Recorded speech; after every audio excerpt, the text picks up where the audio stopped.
Shalom, keluarga saya dalam Yesus. Saya Sarah, ingin melanjutkan kesaksian perjalanan saya bersama dengan Roh Kudus.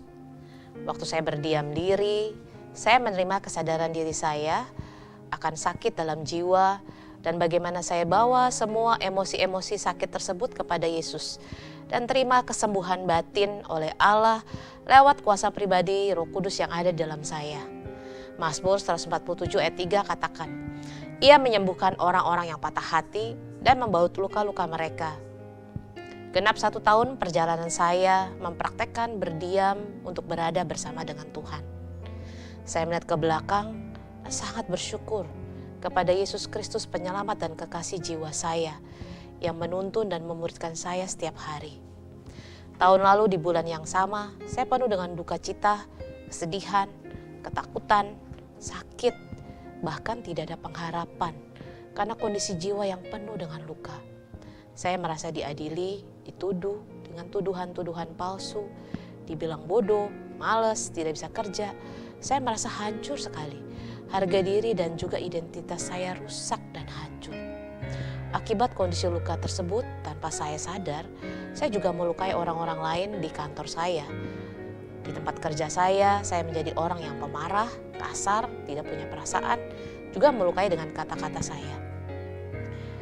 Tahun ini adalah tahun Roh Hasanah 5783. Bagi saya ini adalah tahun permulaan baru dan juga tahun di mana saya mengalami kemerdekaan. Saya merdeka menjadi diri saya yang diciptakan Tuhan. Merdeka untuk mengenali dan mengekspresikan perasaan saya. Tahun ini juga menjadi tahun kesembuhan dan restorasi untuk saya pribadi menjadi utuh. Saya bersyukur untuk kado spesial dari Tuhan untuk saya. Waktu saya dilayani Pastor Patrick Loh dari Singapura dengan inner healing di area di mana saya tahun lalu mengalami luka dan duka yang berat sekali. Bapak tahu persis perasaan-perasaan yang saya alami saat itu. Saya seperti dicabut luka-luka yang terjadi akibat peristiwa tersebut sampai ke akar-akarnya. Saya dikembalikan mengalami dignity dan honor dari diri saya yang sudah hancur dan hilang selama ini.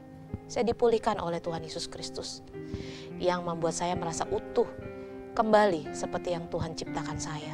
Saya dikasihi, diterima, disayang, dimaui apa adanya. Saya putrinya, saya kesayangannya. Hari ini saya bisa mencicipi apa yang firman Tuhan katakan di dalam Mazmur 30 ayat 11 dan 12. Aku yang meratap telah kau ubah menjadi orang menari-nari. Kain kabungku telah kau buka. Pinggangku kau ikat dengan sukacita. Supaya jiwaku menyanyikan mazmur bagimu. Dan jangan berdiam diri. Tuhan Allahku untuk selama-lamanya. Aku mau menyanyikan syukur bagimu. Waktu saya melakukan berdiam diri untuk berada bersama Tuhan setiap hari. Saya mengalami hubungan yang intim dengan Dia. Saya gak mau tukar hal ini dengan apapun juga. Memang waktu melakukannya, ada waktu-waktu saya tidak merasakan apapun. Bahkan seperti suatu rutinitas dan program. Bagian ini juga saya lalui. Dan supaya tidak jadi rutinitas dan jenuh atau bosan, kita perlu berserah kepada Tuhan saat datang kepada Dia. Karena dalam proses day by day datang kepada Tuhan, berada bersama Tuhan, Tuhan bekerja di dalam saya selapis demi selapis. Saat saya mengizinkan Dia masuk dalam jiwa saya, Dia melakukan operasi di dalam jiwa saya. Banyak kesedihan, kemarahan, dan ketakutan yang ada di dalam gunung es saya yang paling dalam, yang sudah terkubur lama bahkan sampai tidak ingat, mulai muncul ke permukaan. Hal-hal tersebut yang menyebabkan saya menjadi pribadi yang pakai topeng. Saya takut apa yang orang katakan tentang saya. Saya mau selalu kelihatan bagus. Saya mau menyenangkan semua orang. Siapa saya tergantung dari perkataan dan penilaian orang terhadap diri saya. Saya baru mengerti Yakobus 1 ayat 2 katakan, Saudara-saudaraku, anggaplah suatu kebahagiaan apabila kamu jatuh dalam berbagai-bagai pencobaan.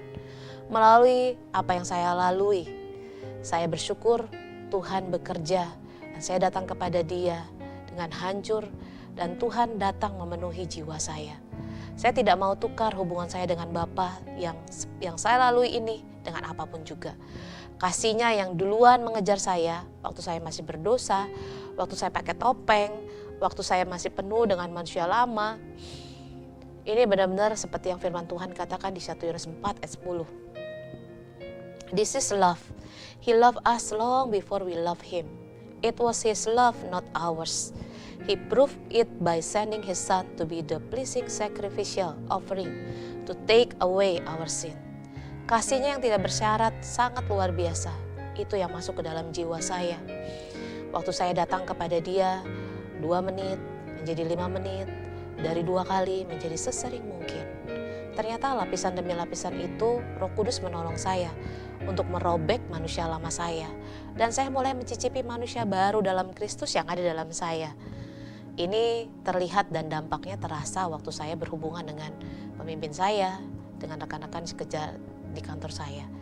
Dulu waktu saya kalau ditegur, baik salah maupun tidak salah, terutama dengan pemimpin di atas saya akan merasa hidup saya itu kacau, takut. Saya tidak bisa menghadapi orang menegur saya. Bahkan saya bisa jadi pahit. Saya bisa nyalain orang. Saya bisa banding-bandingin diri saya dengan orang lain. Saya bisa nyalain diri sendiri. Buruk sekali reaksinya. Tapi dengan pengalaman saya bersama Roh Kudus lapis demi lapis menyembuhkan jiwa saya.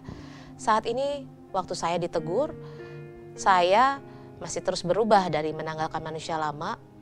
Bagian mana yang manusia lama ini yang sering kali ditegur karena melakukan hal-hal kedagingan. Bedanya saat ini kalau ditegur, saya tidak mengalami seperti yang sebelumnya.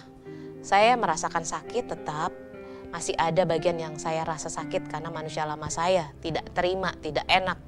Tapi saya tidak bereaksi, bahkan saya bisa memberikan respon dan hasilnya jauh berbeda. Saya bisa mulai merasakan apa sih yang pemimpin saya rasakan, apa sih yang saya rasakan waktu saya ditegur. Saya bisa datang juga kepada Bapa dan keluarkan semua perasaan yang saya rasakan karena teguran yang saya hadapi tersebut kepada Yesus batu karang saya. Sehingga waktu saya datang kepada Dia, saya hirup hadiratnya Roh Kudus untuk memenuhi jiwa saya. Dan saya menghadapi pemimpin saya tidak kabur, saya tidak menjauh, tapi saya bisa datang dan membereskan, membicarakan apa yang menjadi konflik. Wow, sungguh indah sekali. Hubungan saya menjadi hubungan yang manis, hubungan yang penuh dengan kasih. Karena bukan lagi kita mau menyenangkan, bukan lagi hanya untuk say yes, untuk menyenangkan pemimpin atau menyenangkan orang lain. Tapi saya belajar menjadi hidup yang bertransparan, terbuka. Saya juga belajar untuk mengemukakan perasaan saya kepada beliau.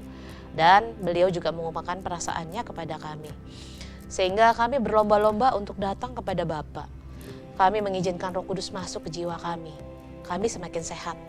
Betul-betul kami mengalami apa kasih yang sesungguhnya. Kasih Allah yang mengalir ke dalam saya dan melalui saya.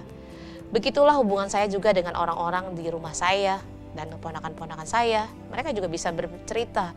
Sekarang mereka bisa bercerita perasaan-perasaan mereka kepada saya tanpa mereka merasa dihakimi. Setiap ada konflik terjadi, saya tidak lagi fokus kepada benar atau salah, tapi lebih mendengar kepada perasaan saya dan perasaan orang yang sedang konflik dengan saya. Saya masih terus dalam perjalanan semakin disehatkan emosinya. Masih ada lapisan-lapisan di jiwa saya yang Yesus mau sembuhkan. Dia gembala jiwa saya, kekasih jiwa saya, dan penyelamat jiwa saya. Hari ini, saya juga mengundang Anda yang mendengar kesaksian ini untuk meresponi undangan Yesus, datang kepada Dia. Nikmati hubungan intim bersama Dia. Nikmati kasih-Nya yang mengalir. Nikmati kasih-Nya yang tidak bersyarat itu, yang menyembuhkan, memulihkan hidup Anda. Saya percaya Anda akan alami perjalanan pribadi bersama dengan Roh Kudus. Tuhan Yesus memberkati.